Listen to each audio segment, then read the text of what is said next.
Dear student, एक common सी complain होती है स्टूडेंट की तरफ से कि हम जो है एग्जाम में क्वेश्चन सॉल्व नहीं कर पाते हैं, जबकि हमने तैयारी की है, स्टडी की है, प्रैक्टिस की है। तो आखिर क्या वजह है कि क्वेश्चंस एग्जाम में सॉल्व नहीं हो रहे? क्यों फेस कर रही है डिफिकल्टी? तो देखिए, जनरली जब आप टीचर से पूछते हैं या जो भी टीचिंग फैकल्टी होती है उससे पूछते हैं, तो वो आपको बताते हैं जनरली कि भी आपने कहीं ना कहीं प्रैक्टिस कम की होगी, लैक ऑफ प्रैक्टिस है इसका रीजन, ऐसे बताएंगे। ऑब्वियसली कहीं ना कहीं वो रीजन बनता है।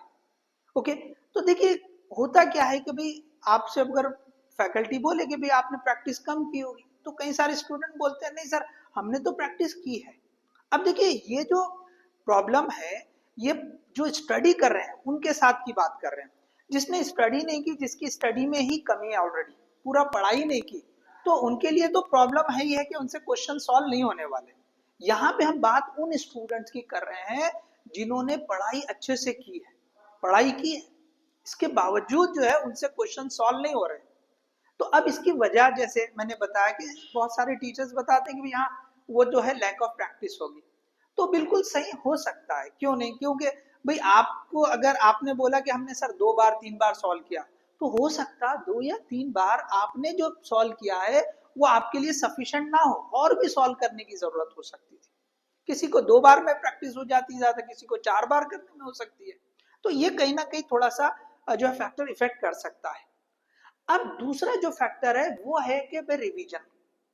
तो रिवीजन आपने ठीक से नहीं किया होगा, ठीक है ना, तो वो ठीक से जो है फिर उसका इम्पैक्ट, रिवीजन अगर ठीक से नहीं किया तो उसका इम्पैक्ट कहीं ना कहीं टेस्ट में पड़ेगा। ठीक है, तो ये देखिए, ये जो दोनों फैक्टर है, ओके, टीचर्स बताते हैं कि भी इन दोनों की वजह से हो सकता आप एग्जाम में सॉल्व नहीं कर पा रहे।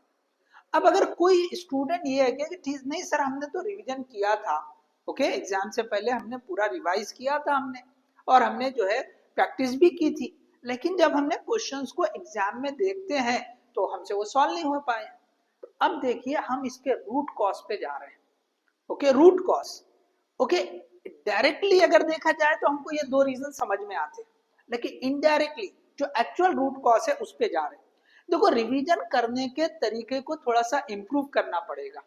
हमारा रिवीजन करने का तरीका या हमारा जो प्रैक्टिस करने का तरीका, इसको थोड़ा इम्प्रूव या चेंज करने की जरूरत है, मॉडिफाई करने की जरूरत है। अब रिवीजन करना कैसा होता है? तो हम जनरली रिवीजन करते हैं कि भाई हमने सपोज, जैसे हम फिजिक्स की बात कर रहे हैं, तो हमने फॉर्मूले की एक लिस्ट बना दी, हमने फॉर्मूले को रीड आउट कर लिया, या हो सकता है कुछ इंपॉर्टेंट पॉइंट्स लिख के हैं, डेफिनेशंस लिख के हैं, ओके, उनको कुछ देख लिया। तो देखिए, ये हम जो है ना टाइम टू टाइम बस रीड आउट करते हैं, ओके, रीड आउट करते हैं, लेकिन हमको एग्जाम में रिकॉल करने की जरूरत होती है। ओके, रिकॉल करने की जरूरत है। तो हम जो है ना रिवीजन जो है रिकॉल करते हुए नहीं करते। जैसे टाइम टू टाइम आप जो रीड कर रहे हैं ना, अब आप उसके साथ में आपने रीड कर लिया, ठीक है, चलो आपने रीड कर लिया, अब क्या करो, रीड करने के बाद अब वो सारे पॉइंट्स को रिकॉल करने की जरूरत है, रिकॉल करो आप। रिकॉल करने को जस्टिफाई करना है कि भाई आपने ठीक से रिकॉल किया नहीं किया, इसको टेस्ट करना है। तो आप वो रिकॉल किए हुए पॉइंट्स को आप एक पेपर पे लिखो, आप राइट अप करो, तभी आपको समझ में आएगा कि कितना आप सही तरीके से रिकॉल कर पा रहे हैं, चाहे वो फॉर्मूलेज हो या इंपॉर्टेंट पॉइंट्स हो।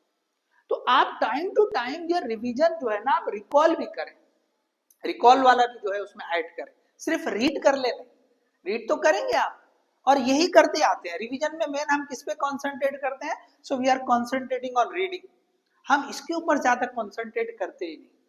और याद रखो, एग्जाम जब आप लिखते हैं तो एग्जाम में आपको रिकॉलिंग की जरूरत पड़ती है, और हमने उस रिकॉलिंग को ही तैयार नहीं किया। देखिए, जो एक्सपर्ट है इस फील्ड के, ओके, माइंड मैप से रिलेटेड, ओके, ये जो हमारा जो ब्रेन होता है वो किस तरह वर्क करता है, उनके एक्सपर्ट का मानना है कि भी ब्रेन के जो है ना 2 हिस्सों में काम करता है। एक हिस्सा उसका रीड करता है, ओके, और दूसरे हिस्से से रिकॉलिंग होती है। एक हिस्से से रीडिंग होती है, दूसरे हिस्से से रिकॉलिंग होती है।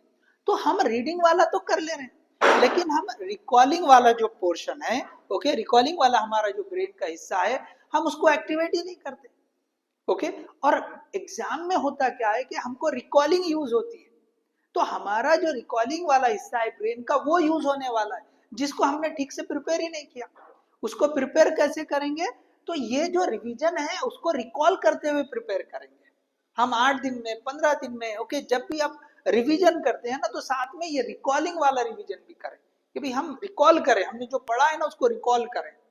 जैसे अब ये तो हो गया इस तरह से हम जो रीड आउट वाला या रिकॉल बोल रहे हैं, यही कंसेप्ट प्रैक्टिस में भी आएगा।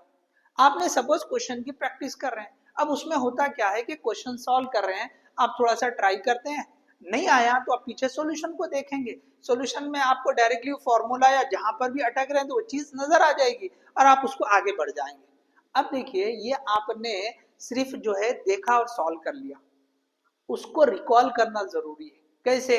तो आप 2-4 घंटे या एक दिन के बाद वापस उस जैसा क्वेश्चन या वो क्वेश्चन आप जो भी है वो आप ले वापस सॉल्व करें।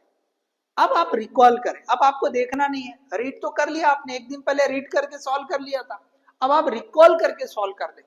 अगर ये प्रैक्टिस आप रिकॉलिंग की करेंगे सो डेफिनेटली ये जो आपकी डिफिकल्टी है एग्जाम में क्वेश्चन सॉल्व करने की वो स्लोली ओके जो है कम होती चले जाएगी और आखिर में खत्म हो जाएगी। ओके, तो मेन यही है कि एग्जाम में हमारा जो ब्रेन का पार्ट यूज होता है वो रिकॉलिंग वाला यूज होता है और हम उसको प्रिपेयर नहीं करते, उसको तैयार नहीं करते, तो हम उसको तैयार करें। ओके, यही जो है इसका मेन रूट कॉज है, समझ ले आप ये रिकॉलिंग के ऊपर अच्छे से कंसंट्रेट करें। Okay, so hope you understood this one. Okay, so this is very important. जो भी लोग अच्छे से पढ़ाई कर रहे हैं, अच्छे से तैयारी कर रहे हैं और वो मार्क्स नहीं ले पा रहे हैं सिर्फ इस वजह से क्योंकि एग्जाम में क्वेश्चन नहीं बन रहे, और वही तो सबसे ज्यादा इंपॉर्टेंट है। आप एग्जाम में करेंगे वही मार्क्स तो इंपॉर्टेंट है, बाकी आपको कितना भी आता होगा लेकिन उसको आपने एग्जाम में प्रेजेंट नहीं किया, आपने उसको स्कोर में कन्वर्ट नहीं किया तो उसका कोई यूज ही नहीं है। ओके, सो आप जो है ये जो आप प्रैक्टिस करते हैं क्वेश्चंस की या आप जो रिवीजन करते हैं उसको इस तरह से मॉडिफाई करें, उसमें रिकॉलिंग को कंसंट्रेट करें, तो hope you will get okay read of this difficulty, आप इस डिफिकल्टीज को जो है दूर कर देंगे। Okay, thank you.